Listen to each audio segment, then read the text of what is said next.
Oke, Assalamualaikum warahmatullahi wabarakatuh. Selamat berjumpa lagi di mata kuliah Teknologi Informasi dan Komunikasi Pariwisata. Ya, kalau minggu lalu kita sudah membahas terkait masalah bagaimana kita bisa mempresentasikan data yang kita punya, lalu bagaimana kita membuat brosur, apa itu pamflet, dan lain-lain. Minggu ini kita masuk ke ranah eh, dunia dalam jaringan atau online. Masuk ke ranah pemanfaatan website, pemanfaatan media sosial, bagaimana pemaksimalan website dan lain-lain, dan dalam mesin pencarian Google dan lain-lain. Oke, materi yang kita bawakan adalah pemanfaatan platform multimedia sebagai sarana informasi pariwisata. Lagi-lagi digarisbawahi adalah sebagai sarana informasi pariwisata. Ya, ada 3 pembahasan utama yang kita bahas. Yang pertama adalah pembahasan website, pemanfaatan website sebagai media promosi pariwisata. Lalu kita bicara terkait apakah itu site atau sosial media. Apakah kita harus fokus di website atau kita harus fokus di sosial media. Kita akan bahas lagi di dalamnya nanti bagaimana. Dan terakhir adalah pengoptimalan SEO, Search Engine Optimization, atau pengoptimalan mesin pencari. Oke, langsung saja masuk dalam pemanfaatan website sebagai media promosi pariwisata. Ya, yang kalian lihat di sini adalah fakta yang ada sekarang. Ini saya ambil dari dokumennya ITU tentang bagaimana sih kondisi penggunaan internet saat ini. Jadi NTU itu menjelaskan bahwa 65% dari seluruh rumah tangga yang ada di dunia itu menggunakan internet, 65%. Secara individu, 70% manusia di dunia itu menggunakan internet secara individu. Faktanya gitu ya, ini ya, secara individu. Nah, kalau ini targetnya, internet access should be 25% more affordable. Jadi harus lebih 25 meningkat sebanyak 25% lebih baik penggunaannya daripada tahun 2017 yang lalu. Nah, ini faktanya yang bisa dibaca sendiri nanti. Ini fakta penggunaan internet dalam dunia teknologi komunikasi di dunia saat ini. Oke, dan ya, masa depan kita adalah online. Jadi semua hal yang akan kita jumpai di masa depan itu, bukan semua ya, sebagian besar itu berbasis pada dunia online atau dunia dalam jaringan, bahasa Indonesianya daring. Ya, ini faktanya juga dari ITU saya ambil 60% kegiatan pariwisata, mulai dari pencarian, pembookingan, pembelian paket wisata, atau penjualan paket wisata itu berlangsung secara online. Nah, 96% travelers atau wisatawan itu mereka akan melakukan research atau melakukan sedikit penelitian singkat atau pencarian informasi terhadap suatu daya tarik yang akan mereka tuju, mulai dari daya tariknya, akomodasinya, akses menuju ke sana bagaimana, informasi-informasi apa aja yang ada di sana, based on internet. Nah, jadi in the future we must have these skills, basic skills, intermediate skills, atau bahkan kalau sangat-sangat memungkinkan kan kita bisa sampai ke advanced skills. Bisa dilihat sendiri kalau untuk yang basic skills tuh ya seperti contohnya kita bisa menggunakan keyboard, kita bisa menggunakan touchscreen, kita bisa membuat professional online profiles, terus bisa mengakses kata-kata dalam aplikasi-aplikasi tertentu seperti misalnya lewat Microsoft Excel atau Microsoft Word dan lain-lain. Nah, ini kalian lihat sendiri ya. Kalian lihat diri kalian sendiri, apakah kalian sudah mempunyai basic skills ini. Basic loh ya, skills dasar yang ke depan harus kita miliki. Lalu mulai meningkat ke intermediate skills, bagaimana kita bisa membuat desktop publishing, bagaimana kita bisa mengatur tampilan layar kita, terus yang bisa dipublish ya, yang bisa menjadi image kita.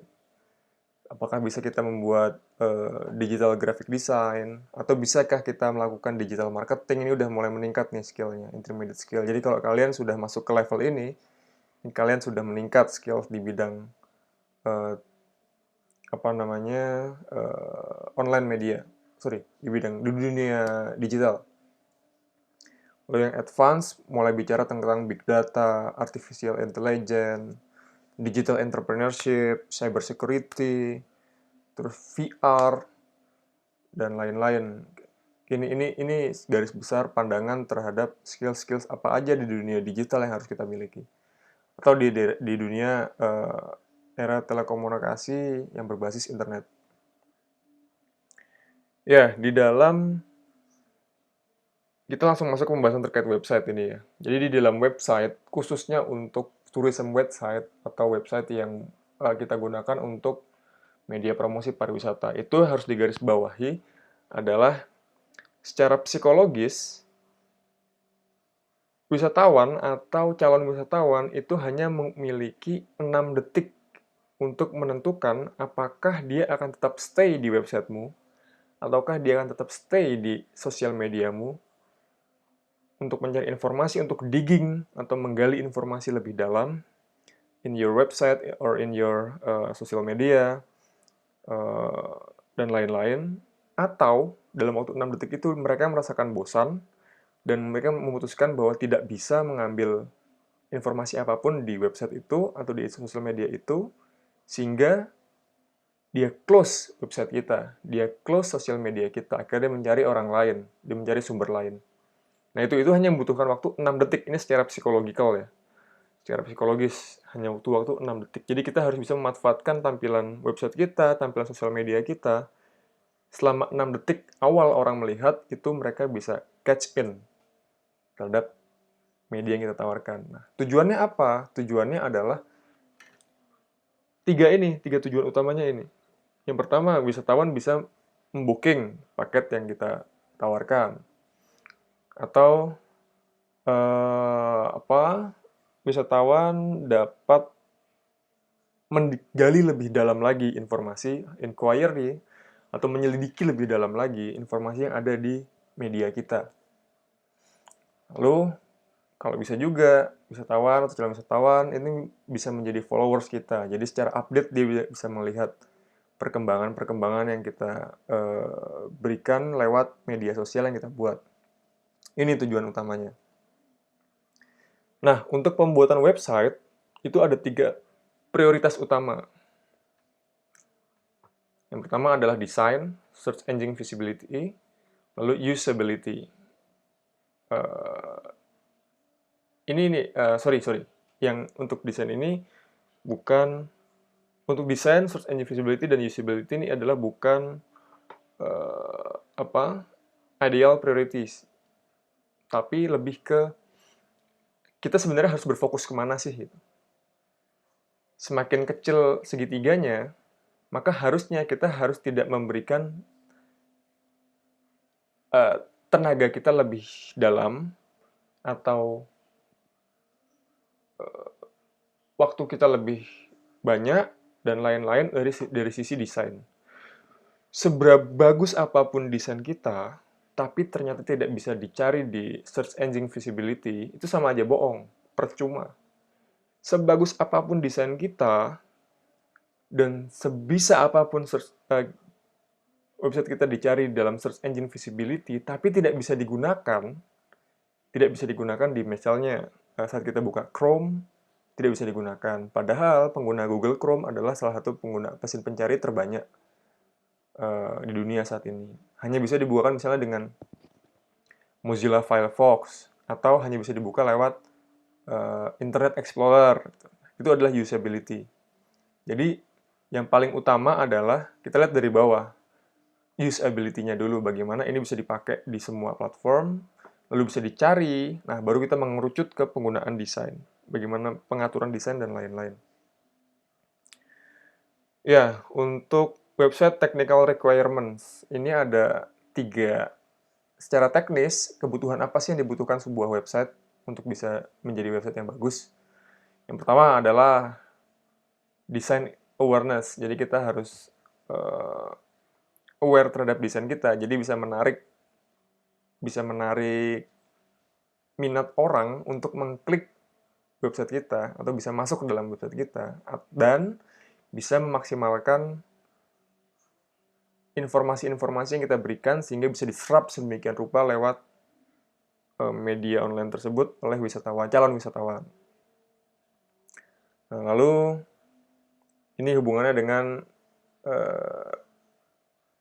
compatibility across various platform. Aku bisa digunakan lewat Chrome, Mozilla, Firefox, Safari, dan lain-lain. Nah, yang ketiga ini ada mobile responsive. Jadi website ini juga bisa berubah visualnya apabila digunakan di tab, lalu apabila kita lihat di mobile phone, atau apabila kita buka di laptop. Nah, ini ada kesesuaian penampilan sehingga lebih nyaman wisatawan menggunakannya. Contohnya ini. Oh, ini saya ambil contoh dari websitenya Visit Indonesia atau websitenya promosi pariwisata Indonesia milik kementerian.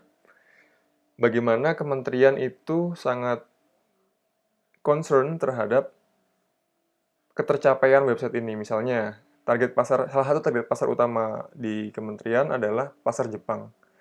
Jadi dia memberikan pilihan untuk mengubah bahasa dari bahasa Indonesia menjadi bahasa Jepang dengan huruf-huruf Jepang, sehingga mayoritas orang Jepang bisa membacanya, karena orang Jepang lumayan cukup sulit berbahasa Inggris, itu misalnya seperti itu. Contoh kedua, website ini juga memfasilitasi orang Rusia, misalnya yang juga sangat sulit berbahasa Inggris, untuk bisa menggunakan bahasanya, mengerti, dan mencari informasi lebih dalam di website ini. Ini salah satu upaya untuk bisa meningkatkan fungsi dari website sehingga meningkatkan kunjungan wisatawan ke Indonesia. Lewat website yang bisa menyesuaikan bahasa sesuai keinginan si pencari informasinya,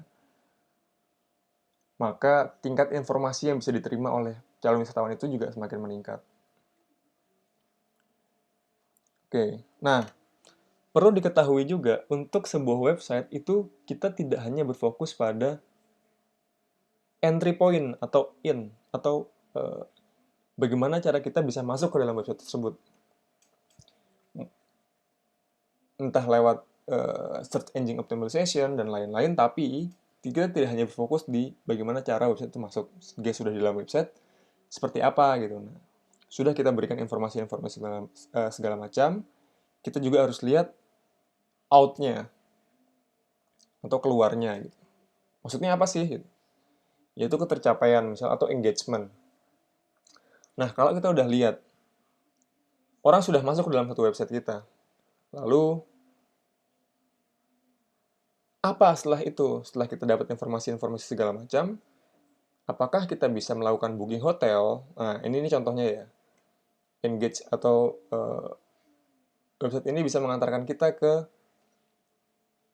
website yang lain yang berfungsi juga untuk memudahkan rencana perjalanan kita. Contohnya, seperti lewat website NYC, the official guide of NYCGO, ini kita bisa dapat bagaimana kita membooking hotel, lalu kita bagaimana mencari daya tarik wisata yang mau kita kunjungi, lalu kita bisa masuk ke dalam akun media sosial, seperti itu. Dan kita bisa melihat restoran-restoran yang ada di New York untuk dining di sana atau makan malam di sana. Ini ketercapaian ini yang sebaiknya dimaksimalkan. Oke, itu tadi soal website. Nah, sekarang kita masuk ke dalam apakah lebih penting website atau media sosial? Pertanyaannya itu, karena dua jenis media telekomunikasi yang sama dengan treatment yang berbeda.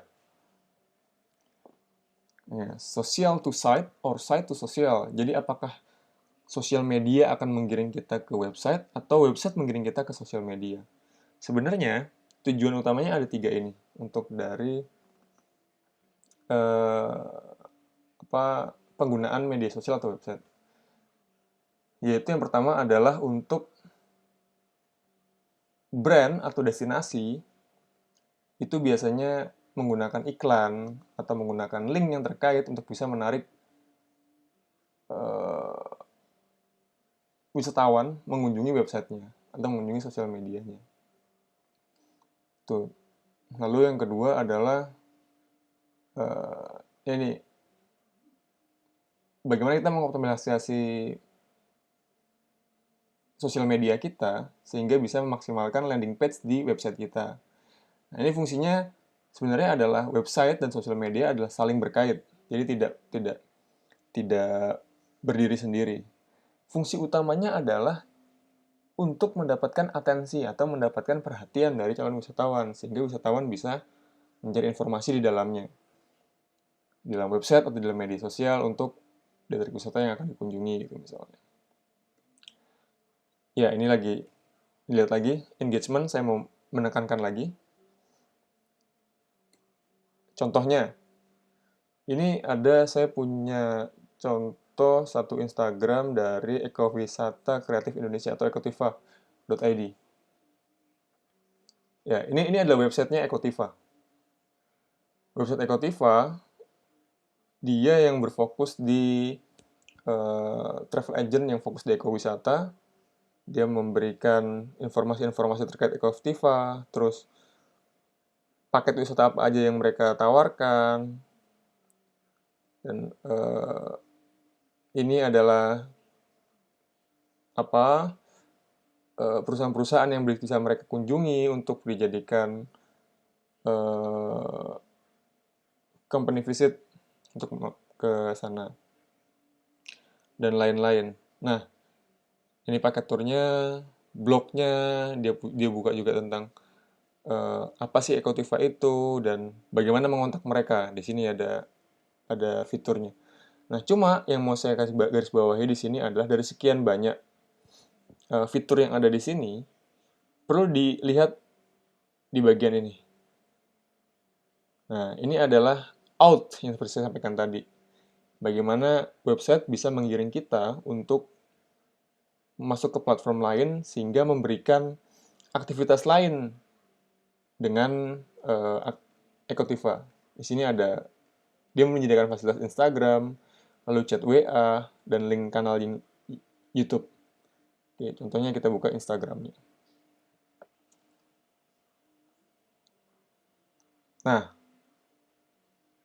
ini kita dari website menggiring kita untuk masuk ke Instagram Ekotiva. Karena saya butuh mengkonfirmasi apakah benar ini ada, seperti apa sih secara visual Ekotiva itu. Nah, saya lihatnya di Instagram, karena Instagram juga memberikan unggulan visualnya. Oke, kira-kira itu. Ya, itu contohnya. Lalu, ya ini seperti tadi saya bilang, engagement atau bagaimana suatu website bisa melempar kita ke platform yang lain. Seperti sama halnya dengan di Instagram ini. Instagram Ekotiva, dia juga memberikan kita untuk masuk ke websitenya. Jadi saling timbal balik. Saat kita pertama kali masuk untuk melihat informasi di Ekotiva lewat Instagram, lalu ingin mendapatkan informasi lebih lanjut, Ekotiva memberikan opsi masuk ke websitenya lewat Instagram. Ini contohnya. Nah, sama aja. Nah, oke. Itu kira-kira. Nah, dalam bermedia sosial, ada 5 rules utama. Yang pertama adalah singkat dan to the point. Ini yang fungsinya adalah untuk pemasaran ya, pemasaran wisata. Jadi triggernya atau peluru kita biar bisa mendapatkan atensi, mendapatkan perhatian dari wisatawan. Short and to the point. Jadi langsung terhadap informasi apa yang akan kita sampaikan. Show knowledge. Berikan informasi terhadap wisatawan. Jadi jangan cuma memberikan kata-kata yang tidak ada isinya, tapi pastikan kata-kata itu ada informasinya yang diberikan wisatawan. Terus engage follower and fans. Bagaimana kita bisa menarik followers atau fans misalnya dengan kuis-kuis atau program-program lain untuk bisa meningkatkan followers kita. Terus juga fokus pada emosi. Kalau postingan-postingan kita bisa kena dengan emosi wisatawan, itu akan lebih baik. Misalnya kita mau mengangkat tema terkait paket wisata terumbu karang Pahawang gitu misalnya. Kita mau memperbaiki karang-karang yang ada di Pahawang. Nah, yang kita serang adalah tingkat kerusakan karang di Pahawang, kita ambil sebagai objek untuk menarik atensi wisatawan untuk bersimpati terhadap Pahawang sehingga mereka mau datang dan ikut serta dalam program paket wisata konservasi karang yang kita sediakan. Seperti itu contohnya. So, yang terakhir yang juga sangat penting adalah be current and up to date. Harus up to date, harus tidak ketinggalan zaman. Informasi-informasi yang diberikan harus aktual atau yang paling baru. Ini sehingga tidak memberikan kesan kita membohongi wisatawan, seperti sering kita diskusikan. Oke, yang terakhir, kita masuk ke dalam pembahasan Search Engine Optimization. Lalu apa sih itu SEO? Search Engine Optimization itu disingkat SEO ya. Nah, apa itu SEO? SEO adalah taktik atau tindakan untuk mengoptimalkan sebuah blog atau website atau pencarian lainnya untuk bisa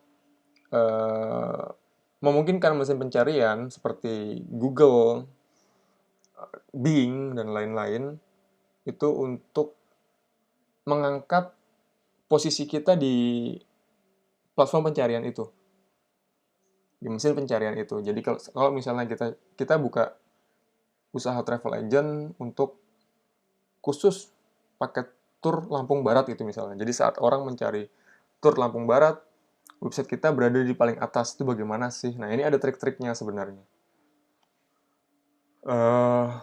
Sebenarnya trik-triknya ada bagaimana kita mendesain website kita, bagaimana kita memberikan feedback dari website kita dan lain-lain. Ini bisa kita bahas setelah ini lebih detail lagi. Ya, langkah-langkah pengoptimalan SEO. Yang pertama adalah gunakan permaling yang sederhana. Permaling itu ini ya. Ini contoh permaling. Jadi misalnya saya menjual jam tangan nih. Lalu permaling saya adalah website yang kita punya, terus slash-nya ini yang singkat aja ya, jam tangan pria misalnya, untuk masuk ke website yang khusus untuk jam tangan pria. Nah, biasanya contohnya adalah kalau seandainya kita buka di Google Form ya misalnya.